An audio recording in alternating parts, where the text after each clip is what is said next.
इसमें सब ब्रह्ममय हो जाएगा। अर्पण, जिससे अर्पण किया जा रहा है वो भी ब्रह्म, ब्रह्मार्पणम, और जिसमें अर्पण किया जा रहा है वो भी ब्रह्म, और जो अर्पण किया जा रहा है वो भी ब्रह्म। अर्पण, जिससे अर्पण किया जा रहा है वो ब्रह्म, और जिसमें अर्पण किया जा रहा है वो ब्रह्म, और जो अर्पण किया जा रहा है वो ब्रह्म। तो स्वयं ब्रह्म की प्राप्ति समाधि अवस्था को हो जाता है। ये ज्ञान अपने को तो नहीं है, पर इतना जरूर है कि हम में जो सामर्थ्य है वो भगवान की दी हुई। बिल्कुल सरल भाषा में आपको बताएं, हमारे पास जो भी वस्तु है भगवान की दी हुई। हम जो भी कर्म कर रहे हो भगवान के लिए, वो सब कर्म भगवान को समर्पित कर देते तो हम भी भगवत स्वरूप हो गए, हम भी भगवत स्वरूप। बड़ा आनंद का विषय, बस इसे समझ, ये ज्ञान का विषय है। ब्रह्मार्पणम ब्रह्मवीर ब्रह्माग्नो ब्रह्मणाहुतम ब्रह्मैवेतेन गंतव्यम ब्रह्म कर्म समाधिना। इसी को आप भगवान में ले लो, भक्ति के द्वारा। हमारे पास जितने भी अंग हैं वो सब भगवान की दी हुई, जो भी वस्तुएं सब भगवान की दी हुई, जो बुद्धि है वो भगवान की दी हुई, जो भी भगवान की आज्ञा से हम कर्म करते हैं भगवान को समर्पित करते हैं, तो हमें भगवान ही प्राप्त होंगे। दैवमेवापरे यज्ञम योगिनः पर्युपासते ब्रह्माग्नावपरे यज्ञम यज्ञे नैवोपजुह्यति। अन्य योगी लोग भगवद अर्पण यज्ञ का ही अनुष्ठान करते हैं, जो अभी बताया। दूसरे लोग ब्रह्म रूप अग्नि में यज्ञ के द्वारा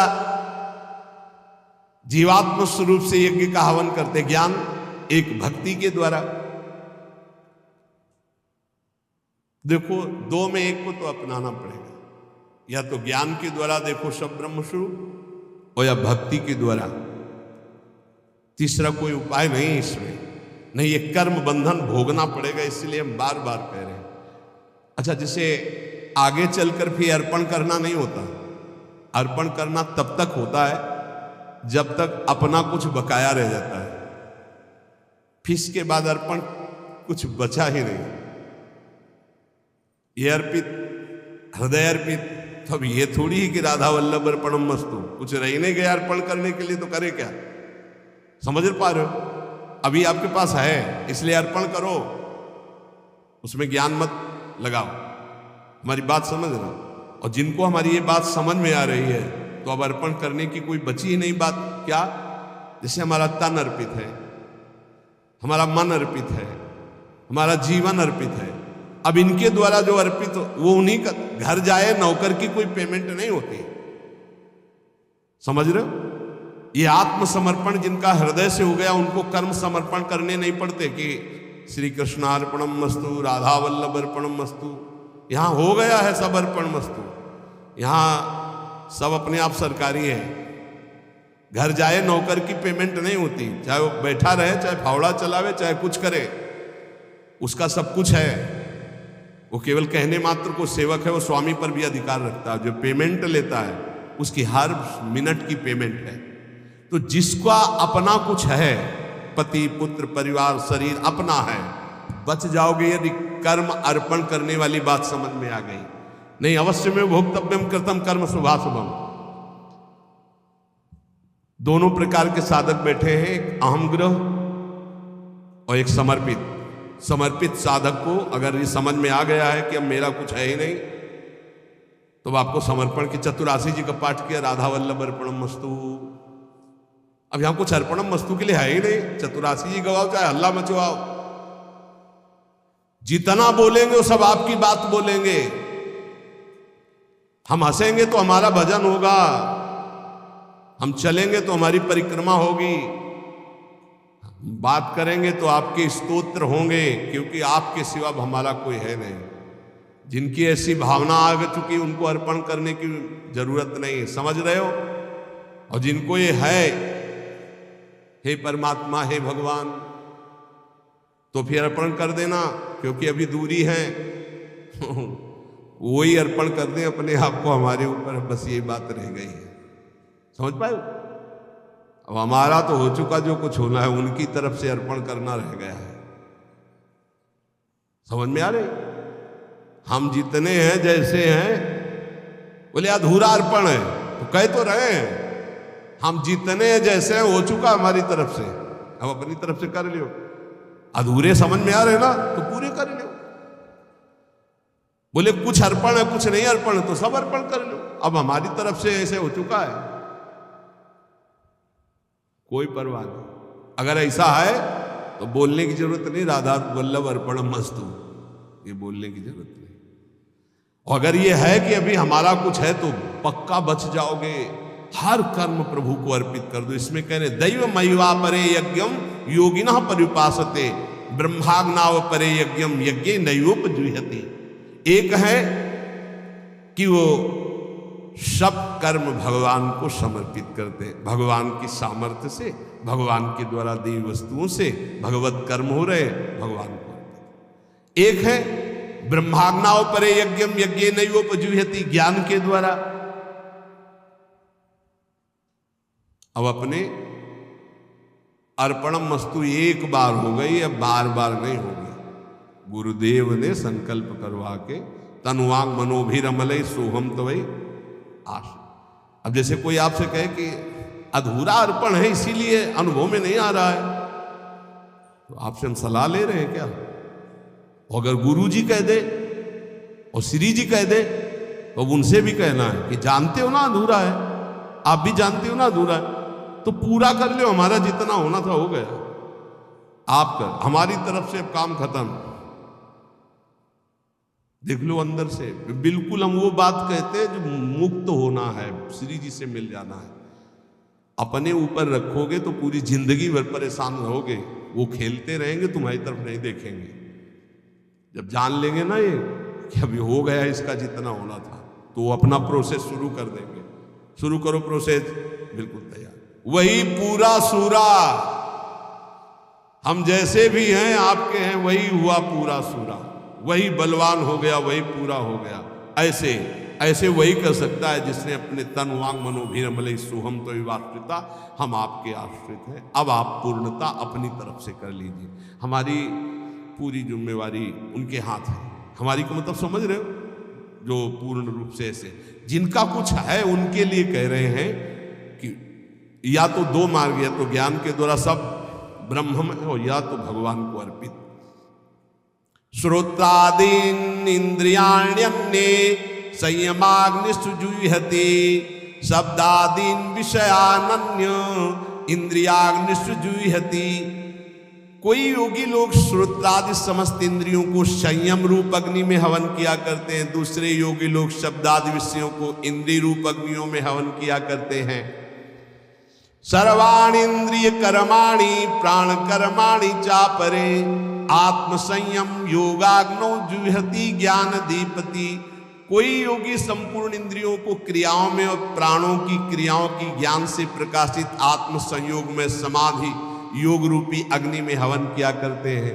कोई द्रव्य यज्ञास्तपो यज्ञा योग यज्ञास्तथा परे, स्वाध्याय ज्ञान यज्ञाश्च यतया संसित व्रताः। कितने योगी जन हैं जो कठोर व्रत धारण करते हैं। कोई द्रव्यमय यज्ञ पैसे वाला यज्ञ करते हैं, कोई तपमय यज्ञ करते हैं, कितने योग यज्ञ करते हैं, कितने स्वाध्याय रूपी ज्ञान यज्ञ करते रहते हैं। अलग अलग ये सब साधनाएं भगवत प्राप्ति के लिए हैं। अपाने जुह्यति प्राणम प्राणे अपानम तथा परे, प्राणापान गति रुद्ध्वा प्राणायाम परायणा, अपरे नियताहारा प्राणान प्राणेषु जुह्यति। सर्वेप्येते यज्ञविदो यज्ञक्षपित कल्मषाः। कुछ ऐसे योगी जन हैं जो प्राणायाम के परायण हुए, अपने अपान में प्राण का पूरक करके, प्राण और अपान की गति का रोक करके, कुंभक करके, फिर प्राण में अपान का हवन रेचक करके, अर्थात पूरक कुंभक रेचक, रेचक कुंभक पूरक, ऐसे प्राणायाम करते हैं। कितने सूक्ष्म आहार करके, जल लेकर के, कोई दूध लेकर, कोई ऐसे प्राणों का प्राणों में हवन करते रहते। ये सभी साधनाएं हैं, यज्ञों के द्वारा ये पापों का नाश करने वाले हैं। साधन इतने वर्णन किए गए हैं कि इनमें ज्यादा रुचि होती है। बोले 4 वर्ष से केवल पानी में, 10 वर्ष से केवल दूध में, 15 वर्ष से फलाहार, इनका बड़ा महत्व वर्णन संसार में होता है। और रात दिन प्रत्येक श्वास नाम में स्वाहा हो रही, ये सब यज्ञ वर्णन की है। लेकिन भगवान ने सबसे बड़ी यज्ञ कौन कहा है? यज्ञानाम जप यज्ञोस्मि। यज्ञों में सबसे बड़ी यज्ञ मैं हूं, जप यज्ञ। राधा राधा राधा। ना 1 रुपया का खर्चा है, और ना आप ये बोल सकते हो कि 10 वर्ष से पानी नहीं पी के रह रहे हैं या फलाहार करके रह रहे हैं। और इतनी बड़ी यज्ञ कि सब यज्ञ इससे छोटी है। यज्ञानाम जप यज्ञोस्मि। इस पर रुचि नहीं होती, क्योंकि आप इस पर ज्यादा पोस्टर बैनर नहीं छपवा सकते। अहम ज्यादा इसमें पुष्ट नहीं हो सकता, अहम नष्ट होता है इसमें। इतने प्राणायाम, इतने घंटे के समाधि, इतने दिन फलाहार, इतने ही जलाहार, इतने दुग्धाहार, ऐसा ऐसा ऐसा, वो सब आपके अहम में स्थित है। इसी अहम का ब्रह्म में लीन हो जाना सबसे बड़ी यज्ञ है, और वो होता है भजन के द्वारा। इसलिए सब बातें सुनना है। हमारी सबसे बड़ी यज्ञ है हर श्वास नाम में आहुति देना। राधा राधा राधा। संतों की वाणी पर दृढ़ विश्वास कर लो, भगवान अपनी बात झूठी कर सकते हैं, संतों की नहीं। जब भीष्म जी ने भगवान को देखा, दासी रूप से द्रौपदी को लेकर हमारे पास आए और हमें छल से आशीर्वाद दिलवा दिया, सौभाग्यवती भव। तब कहा ठीक है, मुझे पता चल गया है कि मेरे प्रण का तो खंडन होगा ही, क्योंकि आप हो। आपने, जब मैंने प्रण लिया 5 पांडवों को जीवित रहा तो मारूंगा, तो आपने सौभाग्यवती का आशीर्वाद दिलवा दिया। तो आज मैं गंगा पुत्र भीष्म आपके बल से प्रण लेता हूं कि आपने जो प्रण किया था कि महाभारत युद्ध में अस्त्र नहीं कहूंगा, तो मैं गंगा का पुत्र भीष्म नहीं कहलाऊंगा यदि कल तो आपसे अस्त्र ग्रहण न करवा दूं। भगवान ने कहा आपके लिए पर अपना प्रण तोड़ना है मेरे लिए कोई खास बात। अपनो प्रण विसार भगत को पूर्व प्रण निभाओ। ये महान रसिक महापुरुष कह रहे हैं, सकृदपि यदि दृष्टा हंत वृंदाटवी तुम सकृदपि यदि राधा कृष्ण नामाभ्यधाई।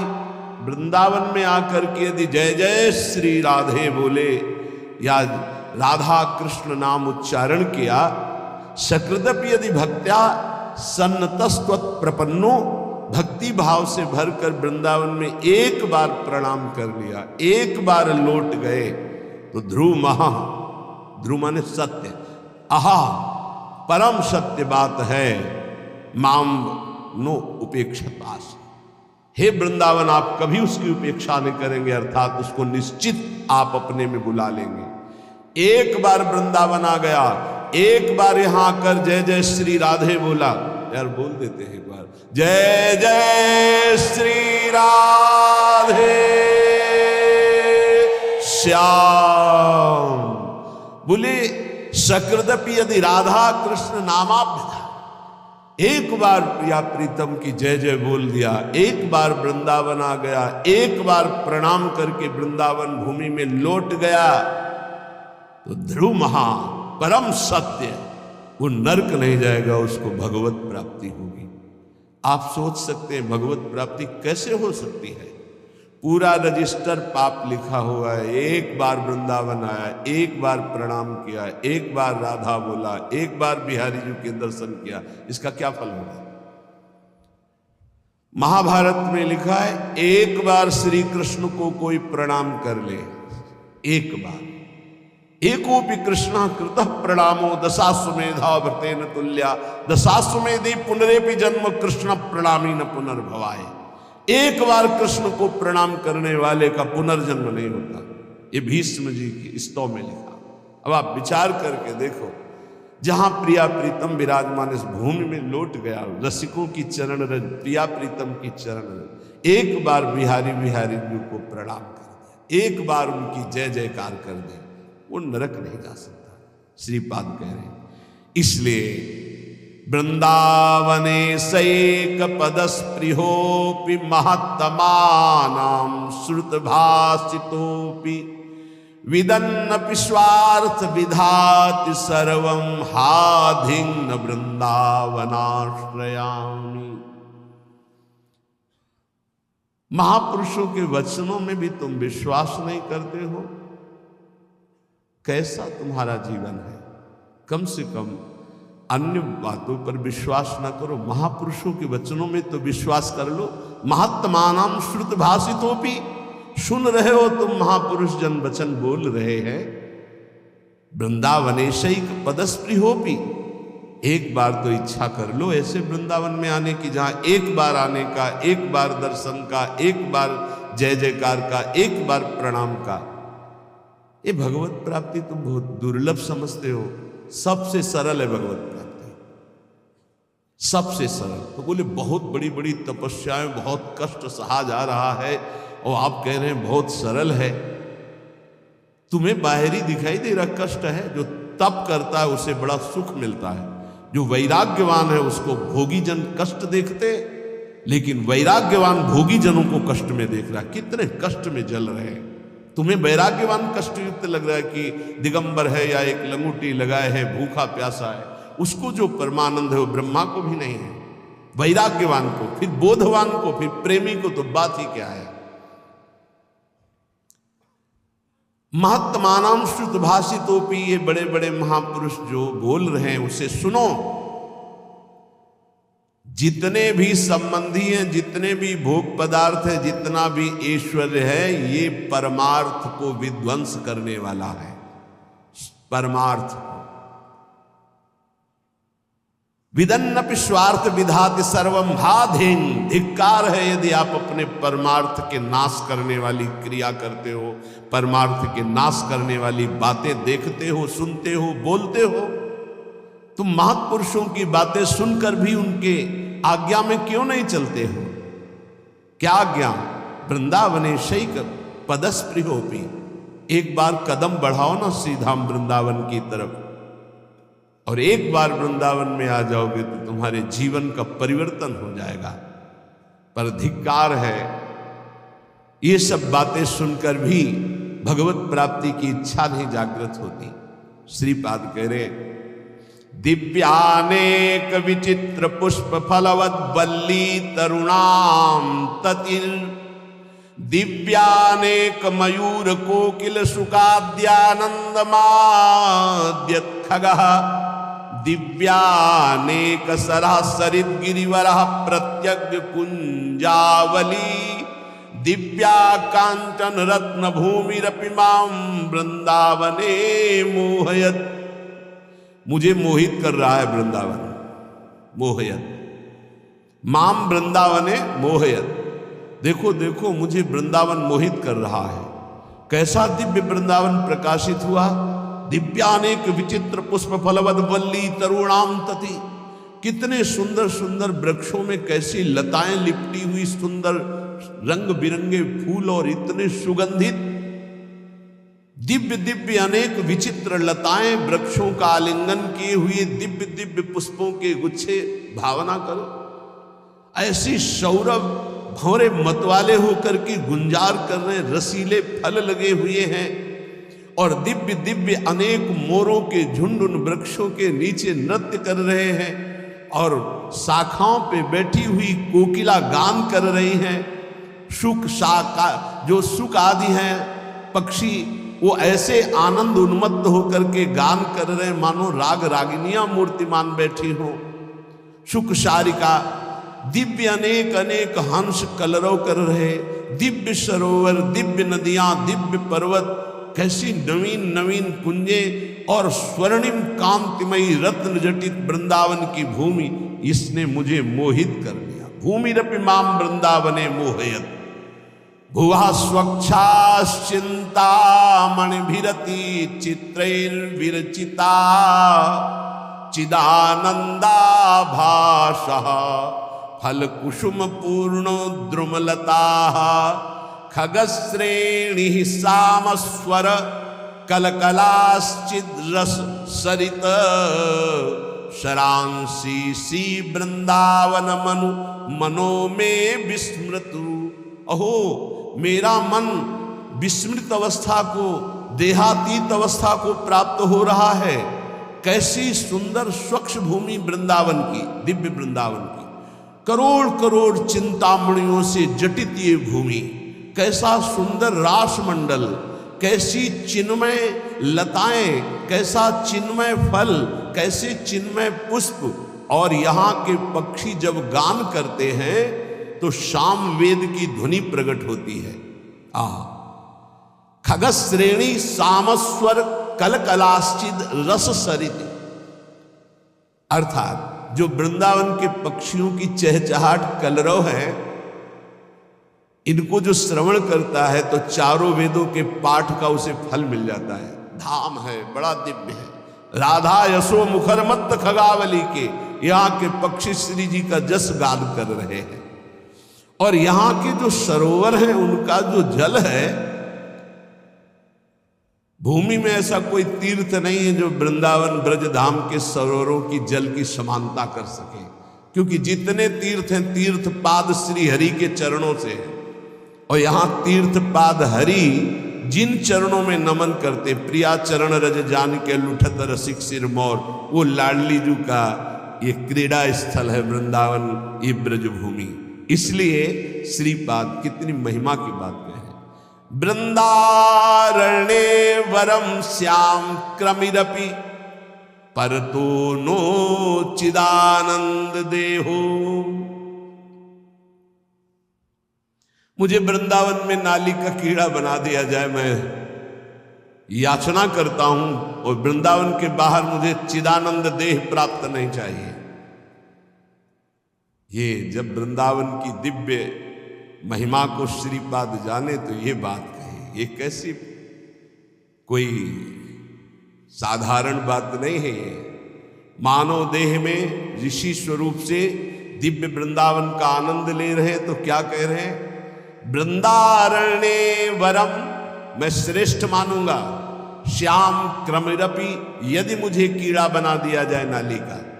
परतरो न चिदानंद देहो, अन्यत्र मुझे चिदानंद देहधारी बना दिया जाए तो मुझे नहीं चाहिए। क्या है दिव्य वृंदावन की अनुपम महामाधुरी। श्री भट्ट देवाचार्य जी कह रहे हैं, यदि वृंदावन के बाहर मुझे हरि भी मिले तो मैं आंख उठा के नहीं देखूंगा। विपिन राज सीमा के बाहर हरि हूं को न निहार, रे मन वृंदा विपिन निहार। यद्यपि मिले कोटि चिंतामणि तौ न हाथ पसार। जय श्री भट्ट धूलि धूसर तन, ये आशा उर्धार, रे मन वृंदा विपिन निहार। ए भाई, वृंदावन के बाहर हरि भी हो तो आंख मत लड़ाना, मत आंख उठा कर देखना, क्योंकि वृंदावन के बाहर होते हुए चतुर्भुज नारायण रूप हो गए। यही ब्रह्महृद क्रूर घाट से बाहर होते ही प्रभु का स्वरूप, चतुर्भुज स्वरूप भगवान का अद्भुत वैभव प्रकाशित हो गया। क्योंकि वहीं देखा अक्रूर जी ने कि अनंत शेष सैया पर शयन करने वाले चतुर्भुज नारायण, वही शेष जी बलराम और वही भगवान नारायण हरि रूप। हमारे जो द्विज मुरली मनोहर वृंदावन विहारी नवनिवृत्त निकुंज से पधारे वो यही हैं। कभी एक कदम भी बाहर नहीं गए। वृंदावन परित्यज्य पाद में कम न गच्छति, ये एकांतिक रहस्य भगवान का प्रेमी जनों के सिवा और कोई नहीं जानता। भगवत रसिक रसिक की बातें रसिक बिना को समझ सके ना। श्रीपाद कह रहे हैं, जहां श्री भट्ट देवाचार्य जी कह रहे धूल धूसर तन, बस ये सबसे बड़ी उपलब्धि है। वृंदावन की रजल शरीर में लगी हो और प्राण छूट रहे हो राधा राधा राधा, तो वो बात बनेगी जो बड़े बड़े योग साधना से नहीं बनती। इसीलिए कह रहे आंख उठा के बाहर मत देखो, धैर्य पूर्वक समय काट लो, इसी रज में प्राण त्याग दो। वृंदारण्ये वरम श्याम, वरम माने श्रेष्ठ होता है। मेरे लिए सबसे श्रेष्ठ बात क्या होगी कि यदि मुझे वृंदावन में कीड़ा बना दिया जाए। क्रमीरपि पर तो न चिदानंद देहा, बाहर मुझे कहीं चिदानंद देह भी मिले तो मुझे नहीं स्वीकार है, वृंदावन में मुझे कीड़ा बनना स्वीकार है। रंको श्याम तुल्य परमहीन परत्राद्भुतानंत भूति, यहां मुझे रंको बहुत गरीब दरिद्र बना के रखा जाए तो मैं रहना पसंद करूंगा, लेकिन वृंदावन के बाहर मुझे अनंत विभूतियों का स्वामी बना दिया जाए तो मैं रहना पसंद नहीं करूंगा। धाम में मैं महान दरिद्र बन करके रहना। रंको श्याम तुल्य परमिहि न परत्राद्भुतानंत भूति, वृंदावन में नाली का कीड़ा बनकर रहना चाहूंगा, बाहर चिदानंद रूप नहीं धारण करना चाहूंगा। वृंदावन में बहुत दरिद्र गरीब बनकर रहना चाहूंगा, लेकिन बाहर विभूति संपन्न होकर महावैभवशाली नहीं रहना चाहूंगा। शून्योपि श्यामि श्री हरि भजन लवेनाति तुच्छार्थ मात्रे, लुब्धो नान्यत्र गोपी जन रमण पदाम्भोज दीक्षा सुखेपि। गजब कर दिया। वृंदावन में एक सेकेंड के लिए भी भजन ना हो तो मुझे कोई परवाह नहीं।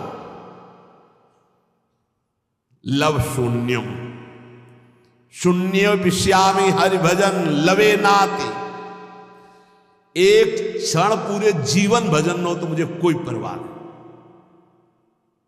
काफी अच्छा लग रहा हो, नहीं लग? यही समस्या है। इन महापुरुषों के हृदय की बात को समझना थोड़ा कठिन है। देखो, जिसको इतना वृंदावन से प्रेम हो, भजन बिना रह कैसे सकता है? हमको ही बता दो, कैसे रह सकता है? भजन का मतलब क्या होता है? जिससे अधिक प्यार होता है उसका चिंतन होता है। इनको वृंदावन से प्यार है तो वृंदावन की गोद में प्रिया प्रीतम खेल रहे हैं। ये प्रिया प्रीतम के बिना एक सेकेंड नहीं रह सकते, इनके प्राण निकल रहे हैं, ये जी नहीं सकते। अभी आपने ऊपर सुना कि तुम महापुरुषों की बातों को सुनकर धारण क्यों नहीं करते हो? देखो वृंदावन कैसा चिदानंद रूप प्रकाशित करता है। अभी सुना आपने? ये तो कुंज निकुंजों की शोभा में जो विहरण करने वाले हैं वो प्रभु, क्या वो श्रीपाद को नहीं दिखाई दे रहे? ऐसे महापुरुष जैसे हरिराम व्यास जी करे, काहू के बल भजन को काहू के आचार, व्यास भरोसे कुंवर के सोवत पांव पसार। तो लगता है इनको भजन से मतलब नहीं। भैया इनका रोम रोम भजन में है। महापुरुषों की बातों को समझना। वृंदावन में जो कबहू कछुक भजन नहीं होए, रज तो उड़ी लागे तने पीवे यमुना तोए। यमुना जी की पावन स्पर्श करती हुई लहरों को जो वायु और रज को लेकर जो वायु बिना भजन कराए छोड़ेगी। चलत फिरत सुनियत यह श्री राधा वल्लभ लाल, ऐसे वृंदा विपिन में बसत रहो सब काल। ये 25-26 वर्ष पहले की बात कह रहे हैं। यहां हार्न नहीं बजा सकते थे आप, स्कूटी का या कार का हार्न नहीं बजा सकते। खिड़की खोलो, राधे बोलो, ए राधे मार्ग दीजिए, ऐसे। और जिससे पहला शब्द रिक्शा वाले से बात करना है तो राधे, वो उत्तर देगा तो राधे। धीरे धीरे प्रभाव बदल रहा है, आधुनिकता का ऐसा प्रभाव बदल रहा है। नहीं, ये देखा है, यहां हार्न नहीं दिया जाता था, यहां राधे राधे बुलाया जाता है। ये धाम है। धीरे धीरे वो जैसे हवा चलेगी तो फिर आएगी ना, तो आधुनिकता की हवा चली हुई, इतनी बाढ़ आ रही है आधुनिकता की कि नाम छूटता जा रहा है। ये धाम है। मथुरा में यहीं से केवल सीमा पार हो, मथुरा में जय श्री कृष्ण, वहां आपको सुनाई दे, वहां जय जय श्री राधे अगर कोई बोलेगा तो वृंदावन का होगा, जय श्री कृष्ण। ये केवल महामहिम धाम, इस महापरा विद्या राधा नाम की गूंज हो रही है यहां। श्रीपाद कह रहे हैं लव माने बहुत छोटा समय होता है, जीवन में लव भर भी भजन ना हो तो मुझे कोई परवाह नहीं। इसका मतलब समझ रहे हो? वृंदावन वासी का वास ही बहुत बड़ा भजन हो जाता है। भजन के 4 अंग हैं, नाम रूप लीला धाम। रूप का चिंतन नहीं हो रहा, नाम जप नहीं हो रहा, लीला चिंतन नहीं हो रहा, तो धाम में हो। 4 अंग हैं भजन के। अब जो धाम में उसे नाम अपने आप पकड़ लेगा, देखो वृंदावन का प्रभाव सुनो। ये भजन कराए बिना रह नहीं सकता आपको। हिया फिरे स्वार्थ आपने भजन गए फिरे बाह। उद्दंडता मत ले आना अपने मन में ये बात सुन करके। ये निष्ठावान महापुरुषों की जो चरम निष्ठा है, वो भजन की स्थिति ऊपर है, वो कर नहीं रहे, हो रहा है उनका भजन। वो उनकी स्थिति को समझना है। कह रहे लव मात्र हरि भजन ना हो तो भी मुझे कोई परवाह नहीं। नाली का कीड़ा बना दो, बाहर चिदानंद होकर नहीं रहना चाहता। वृंदावन में टुकड़े मांगकर जीऊंगा, गरीबी दरिद्रता से निवास करूंगा, पर बाहर विभूति संपन्न मैं महान वैभवशाली नहीं होना चाहता।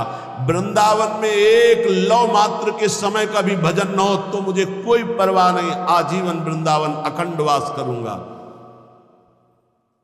अब जो आगे की बात कह रहे हैं बहुत होश से समझना है, नहीं तो गड़बड़ हो जाएगा। कह रहे हैं लुब्धो नान्यत्र गोपी जन रमण पदाम्भोज दीक्षा सुखेपी तुच्छार्थ मात्रे।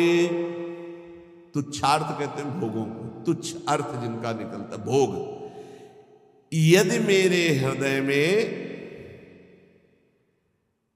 तुच्छ भोगों की लालसा जागृत है तो भी मैं वृंदावन में ही रहूंगा।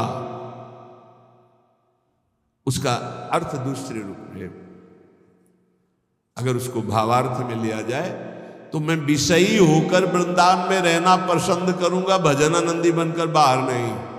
मैं दरिद्र होकर वृंदावन में बसना पसंद करूंगा, वैभवशाली होकर बाहर नहीं।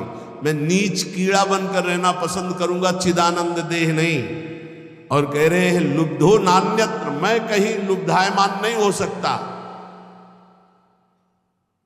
अगर कोई कहे कि गोपीजन रमण के पाद पद्मों की प्राप्ति में बाहर तुम्हें करा देता हूं, आ जाओ, तो मैं कदापि ले जाऊंगा, यहां विषयी बनकर रहना पसंद करूंगा।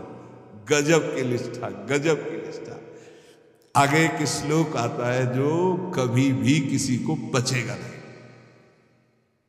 बहुत विचित्र कोटि निष्ठा वही होती है जो विचित्र कोटि की होती है। श्री कृष्ण के प्रेम में उन्मत्त होकर मैं बाहर रहना नहीं चाहता, लेकिन वृंदावन में घोर विषयी बन करके भी मैं रहना चाहता हूं। और ऐसे महापुरुष है जो ब्रह्मबोध संपन्न है, जो भगवत प्रेम को प्राप्त महापुरुष है। ये भला ऐसा, ये कुछ है वृंदावन की ऐसी महामहिमा जिसमें श्रीपाद लुब्धायमान है। ध्रुवदास जी, श्री वृंदावन दास जी, हरिवंश महाप्रभु प्रथम यथामति प्रणव श्री वृंदावन तिरम्य श्री राधिका कृपा बिल, क्योंकि इसमें मेरी प्यारी जी विराजमान। वृंदावन सर्व महताम पहाय दूरात वृंदाटवी मनुसर प्रणयन चेता सत्तारणी कृत स्वभाव सुधार सौघम राधा विधान मी दिव्य निधान। ये हम नहीं करेंगे भजन, अब हमारी श्री जी है ना। जिस दिन हमारी श्री जी ने देखा मेरे महल में पड़ा हुआ ये विषयी पुरुष है, उसी दिन ऐसा महाप्रेमी बना देंगी। बिल्कुल हिया फिरे स्वार्थ आपने भजन गहे फिरे बाह। और देश के बसत ही अधिक भजन हो, यही सम तो पूजत नहीं वृंदावन रहे सोए। कैसे कोई वृंदावन की महिमा को पार पा सकता है। और देश के बसत ही घटत भजन की बात, वृंदावन में स्वार्थ हो उलट भजन हो जा। बड़े भाग्यशाली जिनको ये महिमा सुनने को मिली और अपने हृदय में धारण किया। अगणित रवि कोटि प्रस्फुरत दिव्य भाति सकृदपि हृदि भातई शीतलानंद वृष्ट्या प्रशमित भवतापैर दुर्लभार्थान दुहदद्धि परम रुचिरहै मां संख्य वृक्षई परितम। करोड़ करोड़ सूर्यों की सी कांति यहां के वृक्षों की डालों से प्रकट होती है। यहां सूर्य चंद्र का प्रवेश नहीं वृंदावन में, दिव्य वृंदावन। भगवान कहते न तद्भासते सूर्यो न शशांको न पावकः यद गत्वा न निवर्तन्ते तद्धाम परमम मम। ये परम धाम सूर्य चंद्र अग्नि का प्रवेश ही नहीं है। बोले अगणित रवि कोटि, अगणित गिनती नहीं है, ऐसे सूर्य और चंद्रमाओं जैसा प्रकाश वृंदावन की वृक्षों की शाखाओं से प्रकट हो रहा है। कैसा रमणीय वृंदावन, जहां हमारे प्रिया प्रीतम गलवैया दिए हुए चल रहे, कोई सखी छत्र लिए, कोई चवर लिए, कोई बाजत मृद मृदंग, नाचत सभय सुधंग, नृत्य करते हुए कोई आगे चल रहे, कोई मृदंग वीणा वेणु ऐसे वाद्य बजा रही, कोई पुष्पांजलि अर्पित करे, कोई जय हो खग मृग पशु पंछियों का कोलाहल, और ऐसी सुंदर सुंदर दिव्य लताएं फूली हुई प्रिया प्रीतम के अंग की सौरभ संपूर्ण वृंदावन को सुवासित कर रहे। ए चिदानंद सुख, इसीलिए कहते हैं मानव देह से ही ये प्राप्त हो सकता है, और सबको सौभाग्य नहीं मिला ये। पूरे विश्व में कितने प्राणी हैं? अरे भारत में मनुष्य केवल 140 करोड़ बताए गए। कितने बैठे हैं? 2, 500, 1000 इतने हैं। कितने सुनेंगे? इनमें कितने पकड़ेंगे? पकड़ने वालों में कितने चलेंगे? चलने वालों में कितने पहुंचेंगे? को एक पाओ जो कहे हरिवंश रस, बिरलो समझनहार, एक दो ही जो पाइए, खोजी सब संसार। बहुत बढ़िया सौभाग्य है। सीधाम वृंदावन में बैठ करके प्रिया प्रीतम के निज महल की महिमा सुन रहे हैं। अब महापुरुषों की वाणी जो सिद्धांत के है उसको अपने आचरण में उतारें। ये 6 बातें जिसमें होती हैं वो सुख के लिए कार्य तो करता है, पर विपत्तियों में बार बार डूबता रहता है। महापुरुषों की बातें